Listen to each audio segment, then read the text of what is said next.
अमित बघेल, कितना जानता है तू सिंधियों के बारे में और सिंधी के भगवानों के बारे में? शर्म नहीं आती किसी के भगवान को इस तरह गालियां देते हुए? इससे पता चलता है कि तेरे संस्कार क्या है, तेरे माँ बाप ने तुझे क्या सिखाया है।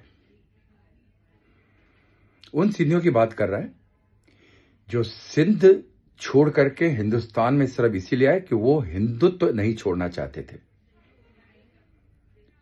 सब कुछ छोड़ दिया, शरणार्थी बन के आ गए और आज पुरुषार्थी बन के बैठे हैं।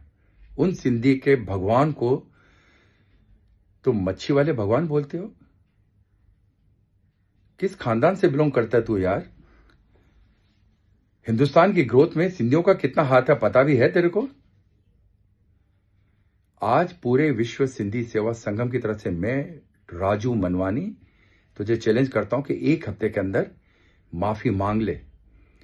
तूने कहा है ना कि सर कट जाएगा लेकिन माफी नहीं मांगूंगा। तेरा सर तो वैसे ही कट जाएगा जब तेरी इज्जत कट जाएगी। तुझे पता नहीं तेरे ऊपर कितने केस आएंगे और अब सिंधियों को कैसे फेस करेगा।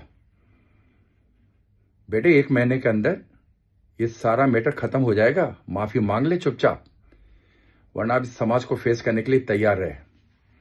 अमित बघेल, कभी महाराष्ट्र में आके देख, बॉम्बे आके देख, तुझे बताएंगे कि ये गाली देने का अर्थ क्या होता है और तेरे को यहां किस तरह से हम घुमाते हैं वो पता चल जाएगा तेरे को। और अगर यहां नहीं आया तो कोई ना कोई छत्तीसगढ़ भी पहुंच जाएगा। सो बेहतर रहेगा अमित बघेल, माफी मांग के अपने आप को चुपचाप अपनी राजनीति में और अपने घर वालों के साथ खुश रहे। सिंधियों से पंगा मत लेना, वरना तुझे पता चल जाएगा कि हमारे यहाँ कितने ऐसे शहीद हैं जो सबक सिखाना जानते हैं।